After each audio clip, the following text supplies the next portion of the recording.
বিসমিল্লাহির রহমানির রহিম। আসসালামু আলাইকুম।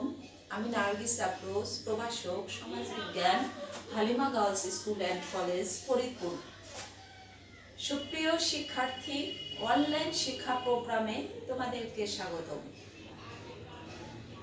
আশা করি এই ঘন শীতে কুয়াশাচ্ছন্ন যে শীতটা পড়েছে, খুবই কঠিন একটা শীত। এই শীতে তোমরা অনেক ভালো আছো। আজকে আমি যে ক্লাসটা নেব সেটা হচ্ছে বাংলাদেশের সামাজিক যে সমস্যা, এর প্রভাব এবং প্রতিকার। বিগত ক্লাসে আমি এই সমস্যাগুলো নিয়ে আলাপ আলোচনা করেছি যে কোনটা বাংলাদেশের সমস্যা। আজকে তারই একটি সমস্যা, সেই সমস্যার কারণ নিয়ে আলাপ আলোচনা করব। বাংলাদেশে জনসংখ্যা সমস্যা, পপুলেশন প্রবলেম অফ বাংলাদেশ। বাংলাদেশের জনসংখ্যা একটি জটিল এবং যেমন সম্পদ সেরকম একটা জটিল সমস্যা। একটা রাষ্ট্র গঠনের জন্য 4টি মৌলিক উপাদানের প্রয়োজন, তার মধ্যে জনসংখ্যা একটি। দেশের সার্বিক উন্নয়ন, অগ্রগতি ও সমৃদ্ধির জন্য জনসংখ্যার প্রয়োজনীয়তা রয়েছে। একটি দেশের জন্য কাম্য জনসংখ্যা খুবই গুরুত্বপূর্ণ, কিন্তু যদি কাম্য জনসংখ্যার থেকে অতিরিক্ত জনসংখ্যা বিরাজ করে তাহলে সেটা সমস্যা হিসেবে বিবেচিত হয়।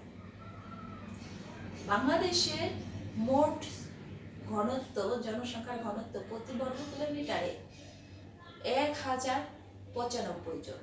বাংলাদেশের আয়তন 1,47,570 বর্গ কিলোমিটার। সুপ্রিয় শিক্ষার্থী, তোমরা একটু মনোযোগ দিয়ে শুনো। তোমরা সবাই অবশ্য জনসংখ্যার যে কারণগুলো সেটা জানো। তোমাদের সামনে যে সমস্যাগুলো আছে সেই সমস্যাগুলো তোমরা অবশ্যই অবগত আছো।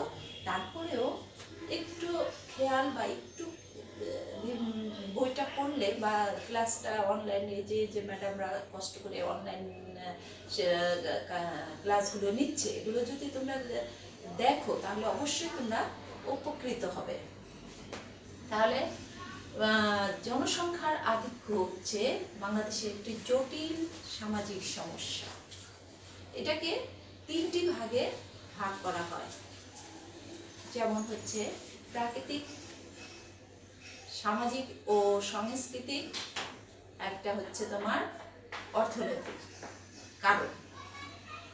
তা আসি প্রাকৃতিক কারণটা।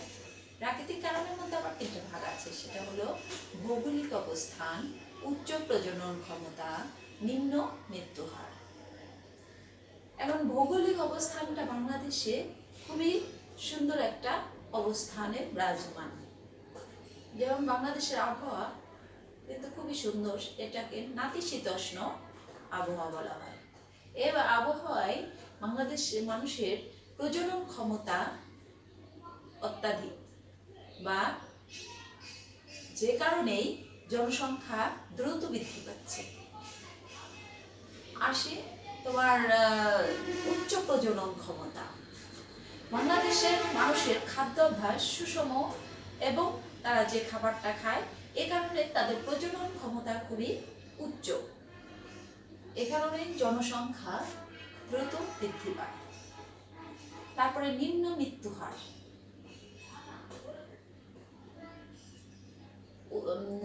বাংলাদেশের চিকিৎসা ব্যবস্থা খুবই সুন্দর এবং উন্নত ব্যবস্থা হওয়ায় এদেশে জনসংখ্যার শিশু মৃত্যুর হার বলতে গেলে খুবই সামান্য, যার কারণে জনসংখ্যা দিন দিন বৃদ্ধি পাচ্ছে। এই কারণগুলোর জন্যই বাংলাদেশের জনসংখ্যা মারাত্মক আকার ধারণ করেছে, যেটা আমাদের দেশের কাঙ্ক্ষিত জনসংখ্যার চেয়ে অতিরিক্ত জনসংখ্যায় বিরাজ করছে, যা আয়তনের তুলনায়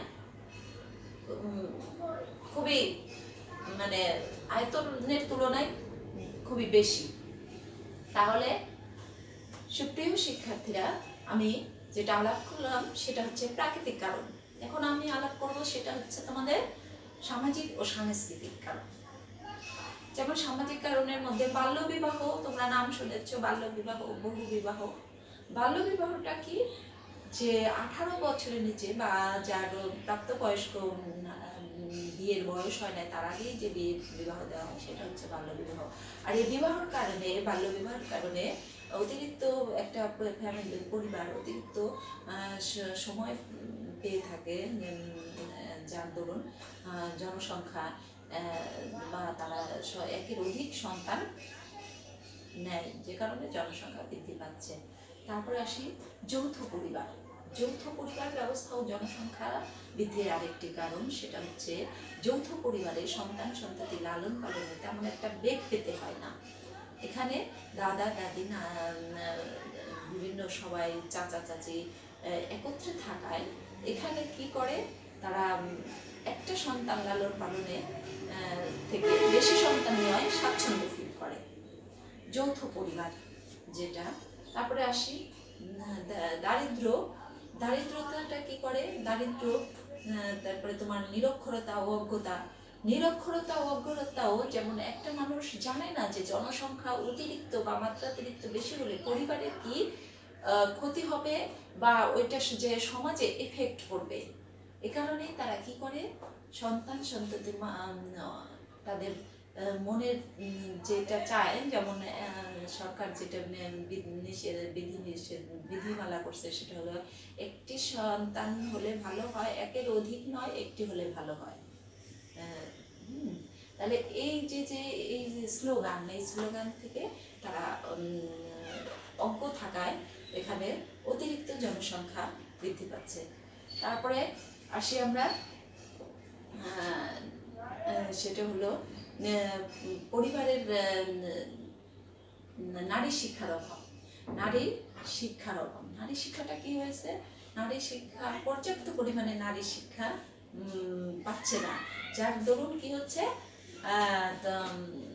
নারীরা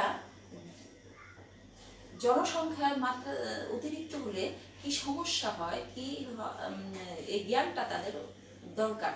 আর এই জ্ঞানটা হলেই কি হবে, সমাজে বা পরিবারে জনসংখ্যা কমে আসবে। তারপরে সামাজিক সচেতনতা বৃদ্ধির অভাব। যেমন সামাজিক যে সচেতনতা, এটাকে প্রচার প্রসার করতে হবে। সমাজের কিছু দায়িত্ব এবং কর্তব্য আছে, সেটাকে প্রচার প্রসার করলে বিভিন্নভাবে জনসংখ্যা মাত্রাটা কমে আসতো। এই যে এর একটা কারণ হচ্ছে যে সামাজিক যে অসচেতনতা, এটাই হচ্ছে জনসংখ্যা বৃদ্ধির আরেকটা কারণ। তাহলে সুপ্রিয় শিক্ষার্থীরা, তোমরা এখানে সামাজিক ও সাংস্কৃতিক কারণগুলো জানতে পারলে। এখন আমি যেটা আলোচনা করব সেটা হচ্ছে তোমার হলো অর্থনৈতিক কারণ। বাংলাদেশে যে জনসংখ্যা বৃদ্ধির আরেকটি বড় কারণ হচ্ছে অর্থনৈতিক কারণ। এখানে অধিকাংশ লোক দরিদ্র সীমার নিচে বাস করে।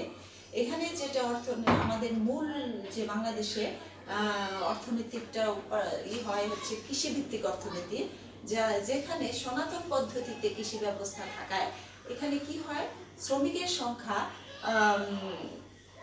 অনেক বেশি লাগে, যার জন্য একজন দরিদ্র পরিবার চিন্তা করে যে আমার যদি একটার থেকে বেশি সন্তান হয় তাহলে আমি এদেরকে কৃষিক্ষেত্রে নিয়োগ দিতে পারবো বা কৃষি কাজে ব্যবহার করতে পারবো। এক্ষেত্রে এই চিন্তা ভাবনা থেকে জনসংখ্যা বৃদ্ধি পাচ্ছে।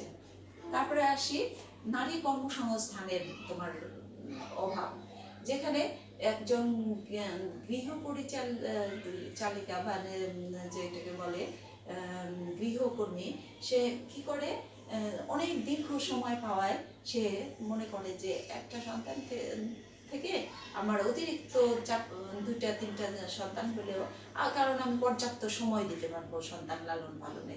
এ কারণেও তোমার জনসংখ্যা বৃদ্ধি পাচ্ছে।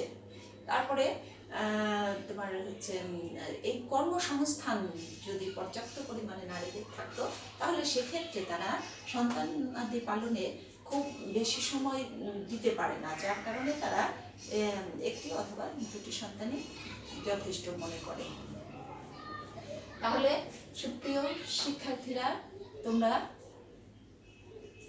অবশ্যই সামাজিক সমস্যা, যেটা জনসংখ্যার সমস্যার কারণগুলো অবশ্যই বুঝতে পেরেছ। আজ সুপ্রিয় শিক্ষার্থীরা এ পর্যন্তই থাক। আগামী ক্লাসে তোমাদের সাথে জনসংখ্যার প্রভাব, কী ধরনের প্রভাব ফেলছে বাংলাদেশে বা বিভিন্ন কর্মকাণ্ডের উপরে, আর এটার থেকেও পরিত্রাণের উপায় সম্পর্কে আলাপ আলোচনা করব। আজ এ পর্যন্তই। আগামী ক্লাসে তোমাদের সাথে আমার দেখা হবে। আসসালামু আলাইকুম। তোমরা ভালো থেকো। আল্লাহ হাফেজ।